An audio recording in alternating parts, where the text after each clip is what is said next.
You are gay. So tell me, why are you gay? Jokes aside, before you get upset and try to skip, I need to tell you a story. A woman came back from work and realized someone had stolen her guinea fowl. After some digging, she found out that someone had used her guinea fowl to prepare soup. Out of anger and pain, this woman lifted her hands, swore and cursed that not just the thief, but anyone involved, actually, the person who sold salt and pepper to the thief, the people who passed by and said, anyone who even tasted the food without knowing the guinea fowl was stolen would die within a week. And just like that, within a week, people started dying in that town. Now, I want you to hold on to that story.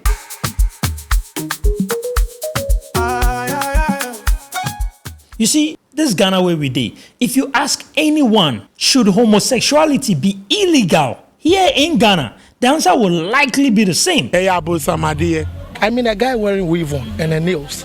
Is it normal? Yeah, Ghana, dear. Yeah, Penny says, sad, yeah, no. If you do it, like you should be killed or something. Yeah. That's what people would say. But wait, before we get excited or angry, let's actually take a break and look at this whole picture. Now, I'm not here to be for or against it. I just want you guys to understand something. Yes, we knew it existed, but nobody was walking around taking attendance on who is sleeping with who. It was simple. If you got caught, well, it was your own problem. But now it's an issue. And somehow it's more important than fixing roads or reducing fuel prices. So the big question is, did our forefathers accept LGBTQ plus here? Some people argue that LGBTQ plus identities have always existed here in Ghana. Homosexuality existed in Africa way before the coming of our colonial masters. So what is being imported is hate. What is being imported is homophobia. Others insist that our forefathers or our ancestors would never have accepted it. But let's be real. Did they embrace it or did they just not care enough to make it a national debate? Historical traditions suggest that gender and sexuality weren't always rigid in pre-colonial Ghana. For example, the Dagabe's gender assignment customs, or the Nzimas, where the Nzima men perform ceremonies to marry their closest male friends. One big example that people use is the Apua festival, which is a festival celebrated by Techiman people, where some people would sometimes cross-dress. Now, some people argue that this might suggest a historical link to LGBTQ identities, while others disagree. But I need to tell you a quick story. So, the Apua festival came because there was an authoritative king who didn't allow the people to express themselves. They went ahead to speak to the elders and all collectively decided they were going to give one day where everyone can do whatever they want. They can reject anything that is forced onto them. Even decide to insult the chief himself. It was a day of true democracy, way before Ghana gained independence. So the Apua festival, like the name suggests, Amopo, which means it was a day where people rejected things. Out of everything that people could do on the day they are allowed to be themselves and do whatever they do, some people choose to cross-dress. I don't take madness. I don't take far. So I can understand why some people would take this as LGBTQ plus expressions. As for the Nzima men, they did marry their closest male friends. But some researchers argue that these marriages were based on social and economic partnership, not sexual intimacy. The debate here is whether these cultural practices indicate an acceptance of LGBTQ plus identities in pre-colonial Ghana, or whether they were simply misunderstood traditions that had no connections to modern day LGBTQ plus identities. One thing we know is this: the colonial laws changed a lot about Ghanaian society. The British criminalized homosexuality. But the question is, did Ghanaians oppose it before colonial rule? Some believe Ghanaian traditions had more fluid perspective on gender and relationships before colonial rule, while others argue that Ghana has always rejected homosexuality and that colonial rule only reinforced what was already in place. Here's what we do know. The 19th century British Empire criminalized homosexuality amongst all its colonies, including Ghana.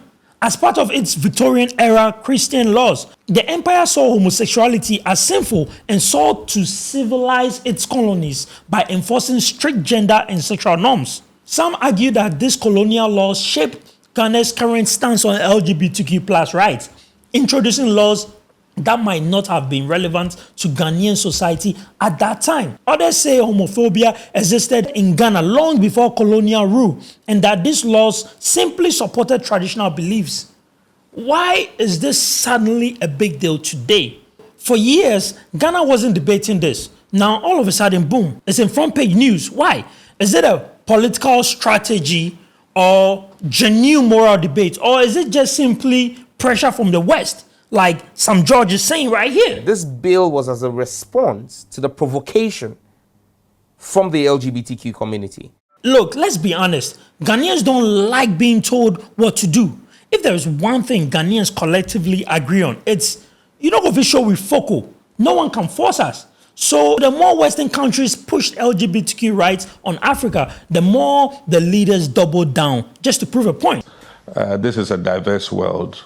We have different cultures.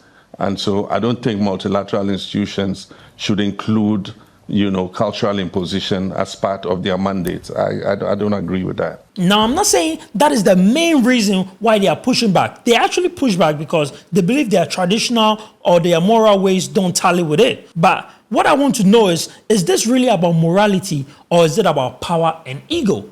The interesting twist about all of this is that the same Western nations that once criminalized homosexuality are now pressuring Ghana to legalize it. We have made that clear in private conversations with the government of Ghana as well. I don't think I should get any more specific than that. But if this bill becomes law, it would certainly have a chilling effect on foreign investment and tourism in Ghana. And even threatening to withhold funds from reaching Ghana if the country doesn't do so.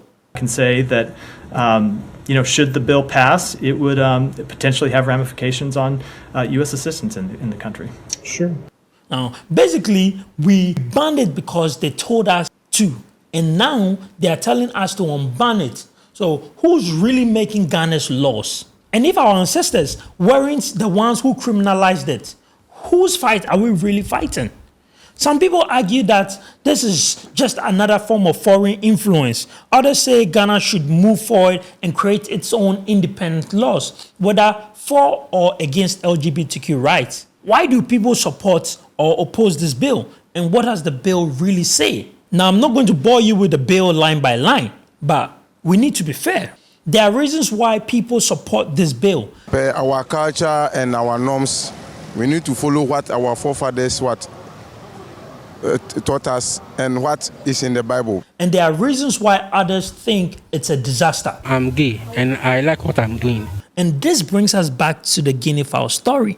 Remember how the woman didn't just curse the thief, but everyone around them. This is exactly how some critics see this law. Opposers of the bill feel that freedom of speech and expression, even speaking in favor of LGBTQ+ rights, could be criminalized. Punishment for advocacy is higher than the punishment for the act. If you're found guilty of any of the acts that are criminalized, you face 3 to 5 years. But if you're found guilty of advocacy, your possible jail term is 5 to 10 years. Currently, same-sex relationships are already illegal in Ghana, but it's not strictly enforced. The law is vague. It talks about unnatural carnal knowledge, but doesn't really explain what that means. This new bill, though, it goes the full throttle. It makes identifying as LGBTQ+ a crime. It punishes anyone who promotes or defends LGBTQ+ rights.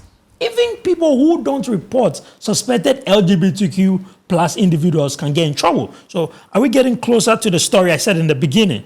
It censors media that portrays LGBTQ+ people positively. It even pushes for rehabilitation programs because apparently they think watching enough gospel videos can turn someone straight. It's not just a ban on same-sex relationships. It's full-on crackdown on identity, speech, and even silence. So basically, the way they are seeing it is, even if you say, God bless you, you could be jailed. If your grandmother goes around saying, oh, love thy neighbor as thyself, boom, jail. Truly, there will be economic consequences to this because the EU, US, and UK are not happy about this bill. And guess what? They send us a lot of money. Now, imagine Ghana as a broke university student, and these countries are our sponsors. This bill is like us walking into their office, flipping over their desk and saying, Charlie, we don't need your money. Bold move, right? But let's see how we buy fuel after that. So we ask, do we sacrifice foreign aid for our moral and cultural stance, or do we tweak our stance just to keep the cash flowing? This is the same thing we tell our young women. Don't compromise your values for money. Does that apply to a whole country too? Especially when it has to do with human rights and freedom to choose and to be one's true self.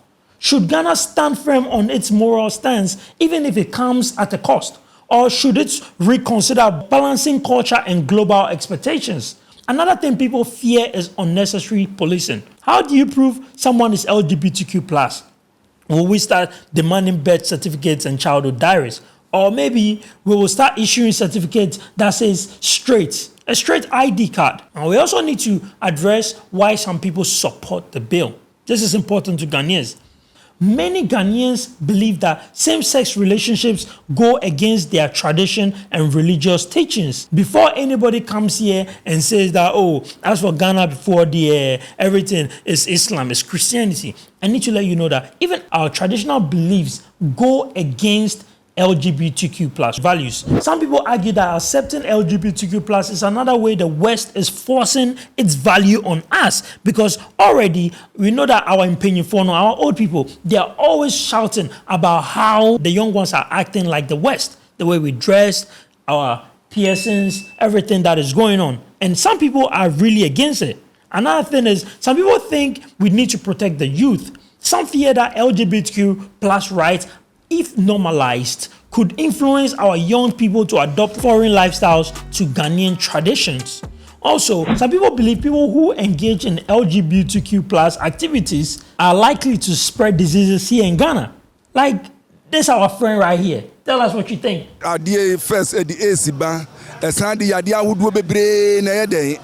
And yes, this is how people feel and think. While we are on health, if you are looking for premium healthcare with a touch of luxury, Extra Medical Clinic has got you covered. It's located on Trazako Road at Dringano. They offer top-tier medical aesthetics if you're thinking Botox, fillers, anything facials. If you need dental upgrade, they've got deep cleaning, Invisalign whitening, and composite filling. But that's not all. They specialize in medical detox services like colon cleansers and vitamin IV therapy. Plus, they have expert surgical care from reconstructive to general surgery. At Extra Medical Clinic, it's not just healthcare, it's a luxury experience. We take them all. Back to what we were talking about. The big question is, what's next? This is not just about LGBTQ+ rights. It's about democracy, culture, traditions, and identity. So before we rush to take sides, maybe we should ask, should Ghana's law be based purely on cultural and religious values, or should human rights and global perspectives be considered? Can Ghana protect both its moral values and fundamental freedoms without going on extreme? Is the debate really about preserving tradition, or has it become more about political influence and global power struggles? What does Ghana stand to gain or lose based on the decision it makes? Because at the end of the day, this isn't just about LGBTQ+ rights. It's about Ghana's future, Ghana's governance, and who really makes decisions for Ghana. So the rest is in your hands to read and educate yourselves before making a decision. And that being said, I would like to thank you for watching the first episode of Modern Day Ghana, the show you didn't know you needed but won't be able to live without. Modern Day Ghana is an initiative by Interior Born Innovative Studio. We are a creative community that aims at rewinding, rethinking, and reshaping the future of Ghana. Here, we break down complex stories, uncover forgotten truths, and go straight to the source to bring you what really matters. From politics to culture, social trends to untold stories. If it's happening in Ghana, we are talking about it. So if you're looking for a show that educates, entertains, and enlightens all at once, this is the place for you. So grab a seat, let's rewind, rethink, and reshape the future of Ghana. Have a good one.